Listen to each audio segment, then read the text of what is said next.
نحمدہ و نصلی علی رسولہ کریم اما بعد۔ محترم بزرگوں اور دوستو، پچھلے پارٹ کے اندر ہم نے یہ جانا تھا کہ اللہ کے نبی صلی اللہ علیہ وسلم نے حضرت حارث رضی اللہ عنہ کو یہ کہا کہ ہاں وہ دن آئے گا کہ میں آپ کو دکھا دوں گا کہ میں سچ کہتا تھا۔ حارث مسلمان ہو گئے۔ آئیے ہم آگے جانتے ہیں۔ حضرت صلی اللہ علیہ وسلم کے 4 رضاعی بھائی بہن تھے، جن کے نام یہ ہے: عبداللہ، انیسہ، حذیفہ اور حذافہ، جو شیمہ کے لقب سے مشہور تھی۔ ان میں سے عبداللہ اور شیمہ کا اسلام لانا ثابت ہے، باقیوں کا حال معلوم نہیں۔ حضرت صلی اللہ علیہ وسلم کی عمر جب 6 برس کی ہوئی تو آپ کی والدہ آپ کو لے کر مدینہ گئی۔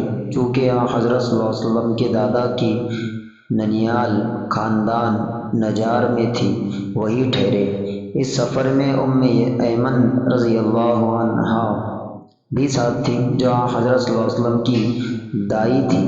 مورخین نے لکھا ہے کہ آپ صلی اللہ علیہ وسلم کی والدہ اس ننیحالی رشتے کی وجہ سے مدینہ گئی، لیکن یہ رشتہ دور کا رشتہ تھا۔ قیاس میں نہیں آتا کہ صرف اتنے سے تعلق سے اتنا بڑا سفر کیا جائے۔ میرے نزدیک بعض مورخین کا یہ بیان صحیح ہے کہ حضرت آمنہ اپنے شوہر کی قبر کی زیارت کے لیے گئی تھی، جو مدینہ میں دفن تھے۔ بہرحال 1 مہینے تک مدینہ میں مقیم رہی۔ واپس ہوتے ہوئے جب مقام ابوا میں پہنچی تو ان کا انتقال ہو گیا اور یہی مدفون ہوئی۔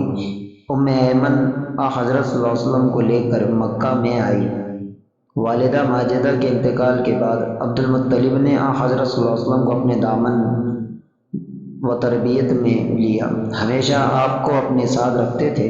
عبد المطلب نے 82 برس کی عمر میں وفات پائی اور حجون میں مدفون ہوئے۔ اس وقت حضرت صلی اللہ علیہ وسلم کی عمر 8 برس کی تھی۔ عبد المطلب کا جنازہ اٹھا تو حضرت صلی اللہ علیہ وسلم بھی ساتھ تھے اور فرط محبت سے روتے جاتے تھے۔ عبد المطلب نے مرنے کے وقت اپنے بیٹے ابو طالب کو حضرت صلی اللہ علیہ وسلم کی تربیت سپرد کی۔ اب طالب نے اس فرض کو جس خوبی سے ادا کیا، اس کی تفصیل آئے گی۔ یہ واقعہ خاص طور پر لحاظ رکھنے کے قابل ہے کہ عبد المطلب کی موت نے بنو ہاشم کے رتبہ امتیاز کو دفعتاً گھٹا دیا، اور یہ پہلا دن تھا کہ دنیاوی اقتدار کے لحاظ سے بنو امیہ کا خاندان بنو ہاشم پر غالب آ گیا۔ عبد المطلب کی مسند ریاست پر اب حرب متمکن ہوا، جو امیہ کا نامور فرزند تھا۔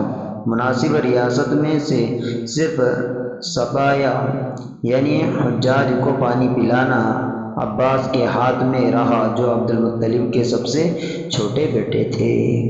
اللہ تعالی ہم تمام کو کئی سنی باتوں پر عمل کرنے کی توفیق عطا فرمائے۔ وآخر دعوانا الحمد للہ رب العالمین۔